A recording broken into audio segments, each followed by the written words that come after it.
नमस्कार आपनको स्वागत करुच्ची मु आसी पहुंची मेनुका मांग पाखे देन कथार अच्छे से भी गोटे मो माँ हे तो आशीर्वाद देन सब एमती देन था बहुत भल जगह बहुत चरा माता पीठरे अवश्य माँ विषय आगे किसी कही हुए लिखी हुए भावी हुए सब स्नेह संस्कार भक्ति से दरकार तो आज आम कथा रज जेहतु रज चली आरंभ होगा जाऊँगी रज आसी जाए किसी जान किसी पचारि बुझा रज से रही परिवर्तन हो जाए आधुनिकता रज भितर पशि जाए कारण बहुत किसी हजी हजी गलानी आपन को नमस्कार केमती अछंती हैप्पी दिन रज same to you myself Menaka Parida all Odisha किन्नर समाज रो सेक्रेटरी भुवनेश्वर रहउची आउ हम मानक पई रज तो सात स्वप्न तेणु करी रज जो भी भाव गाँव थिला बेले केते खुशी आउ केते आनंदित होती परिवार समस्त माँ भूणी मैंने समस्त एकजुट होती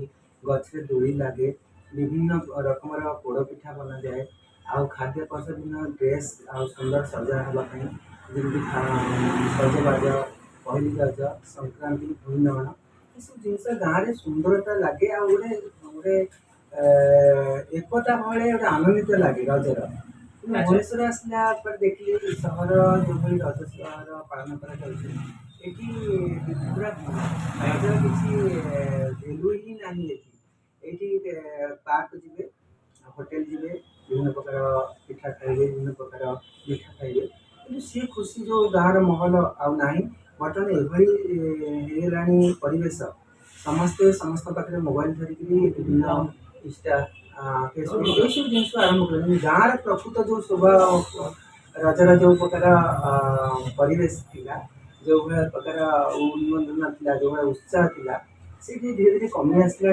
तो मुझे कह युवपीढ़ी मानक मोर भाई भाई मान समस्ते माँ बापा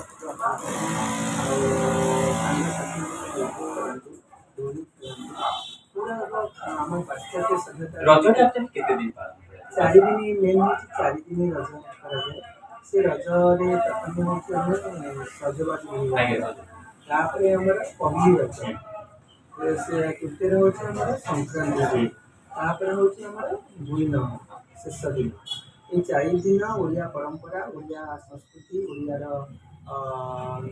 जो सुंदर परिवेश सृष्टि हुए ये परिवेश आम ओडिया एक सुंदर रजटा बेसिकली दोली खेला जाए सेटा महत्व रहछ हाँ दोली खेला हुए पुओ पिला माने कबड्डी खेलती आउ ता सहित ताश खेला हुए आउ विभिन्न खेल माध्यम प्रेजेंटेशन करा जाए आ स्पेशल दोली खेला जाए कि केते को प्रकार चक्री दोली अच्छी रस्सी दोली अच्छी आउ विभिन्न बाउंसर बंधा हुए सी भी दोली थाए जहाँ कथा मन पड़े आज से दिनटा किंतु आम समस्ते टी विश करवा गाँव को फेरिया गाँव सौंदर्यता को से जो जगह रोचे से परिवेश समस्त सहित पड़ोशी सहित एक सुंदर महल बनवा आ रज से गीत बोलती राजा दोली कट मट मो भाई मुंडारे सोना मकुट ये गीत एत सुंदर छोट बेल शिखी आम खेले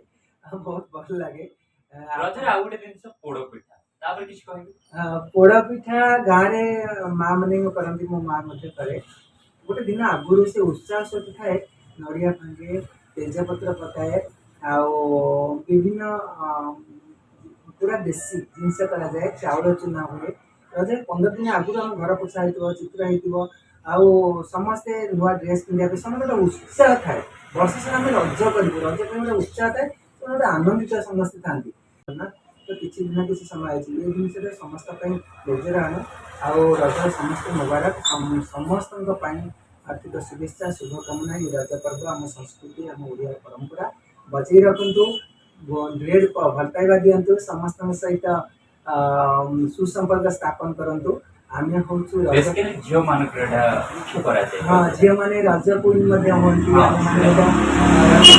गीत मध्यम नाच मध्यम आनंदित हो बंधु घर बुलिया जाऊ भौणी घर नानी घर पीस घर ये सब बुलिया जाऊ घर मध्य खाऊ घर खाऊ एमती केते जगह लगे से आम घर को आस बहुत भल लगे कि आम मान तो से जगार भिन्न हो ପରିବାର ସହିତ ଗୋଟେ ଖୁସି ମଜା ରହିପାରୁଛୁ ନା କିଛି ନାହିଁ।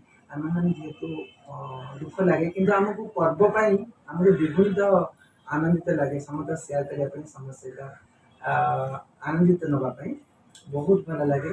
ଆପଣମାନେ ମଧ୍ୟ ଏଇ ରଜ ପର୍ବକୁ ଆନନ୍ଦ ଉଲ୍ଲାସରେ ପାଳନ କରନ୍ତୁ, ଅନ୍ୟମାନଙ୍କୁ ସହିତ ମିଶି ସହଯୋଗ କରନ୍ତୁ।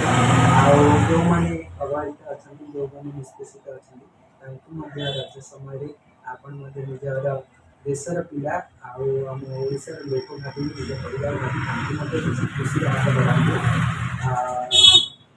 ନିଶ୍ଚିନ୍ତ ଈଶ୍ୱରଙ୍କର ଶକ୍ତି ମିଳିବ, ଏଇ ରଜ ଦ୍ୱିଗୁଣିତ ହେବ।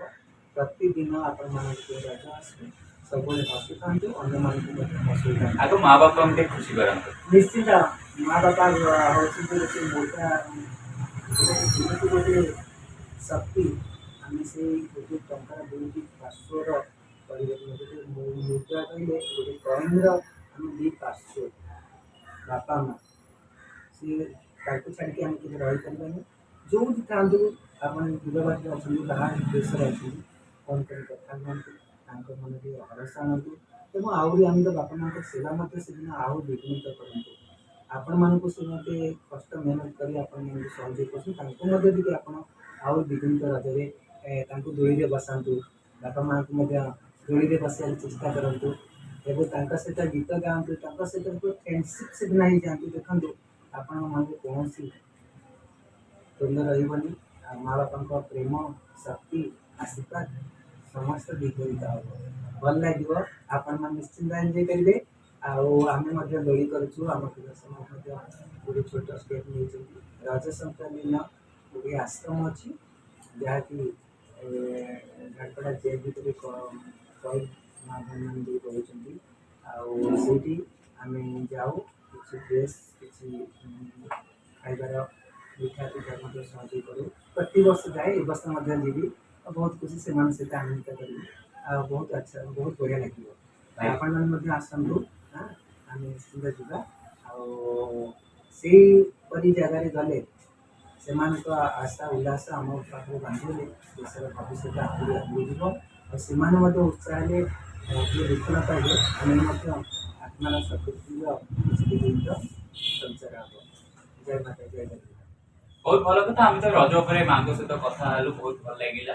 ଗୋଟେ କଥା କହିବି, ଆମେ ତ ଅନେକ ଜାଗା ଯାଉଛୁ ମା ବାପାଙ୍କୁ ସେଟା ଖୁସି କରନ୍ତୁ, ଯଦି ମା ବାପାଙ୍କୁ ଦୁଃଖ ଦେଇ ବାହାରେ ବନେ ସେଟା ଲାଇଫରେ ଦିନ କୁହାଯାଏ। କାରଣ କଥାରେ ଅଛି ବିଧା ଦଦାତି ବିଧା ହିଁ ମହତ ଧନ, ବିଧା ଠାରୁ ବଡ ଧନ ନଥାଏ ଆଜ୍ଞା। କାରଣ ଆମେ ପାଠ ପଢୁଛେ, ସଂସ୍କାର ପାଇଛେ। ଆଉ ଗୋଟେ କଥା, କିଛି ଅନାଥ ଆଶ୍ରମ ଯାଆନ୍ତୁ, କିଛି ବୃଦ୍ଧା ଆଶ୍ରମ, ଆପଣଙ୍କ ସଜେସନ ନେଇକି ତାଙ୍କ ସହିତ ବି ଦିନ ସେଲିବ୍ରେସନ କରନ୍ତୁ ନା। ଅବশ্যଇ ଏଇ ରଜ ଉପଲକ୍ଷେ ଆପଣଙ୍କୁ ଧନ୍ୟବାଦ, ମାଙ୍କୁ ଧନ୍ୟବାଦ, ତାଙ୍କ ଟିମ୍ କି ଧନ୍ୟବାଦ। ଏମିତି କାରଣ ଗୋଟେ କଥା କହିବି, ଏ ଦୁନିଆରେ ମଣିଷ ଗୋଟାଏ ହେଇଥାଏ ଆଜ୍ଞା, ସମସ୍ତଙ୍କ ରକ୍ତ ସମାନ ଥାଏ। ତ ଭିନ୍ନ ଭିନ୍ନ କୋଉଠି ଥାଏ ନା, ଭିନ୍ନ ସେଇମାନେ କୁହାଯାଏ ଯେ ପାଠ ପଢିନଥାନ୍ତି ଆଜ୍ଞା। ତ ସେଇମାନେ ବି ଲୋକଙ୍କୁ ବାରଣ କରନ୍ତି କି ଗୋଟେ ହିଁ ଲୋକ, ଆଜିର ଜୀବନ କାଲି ନାହିଁ, କେତେବେଳେ କୋଉଠି ପଳେଇବ ସେଟା ମତଲବ ନାହିଁ। ରହୁଛି, ନମସ୍କାର, ଥ୍ୟାଙ୍କ ୟୁ।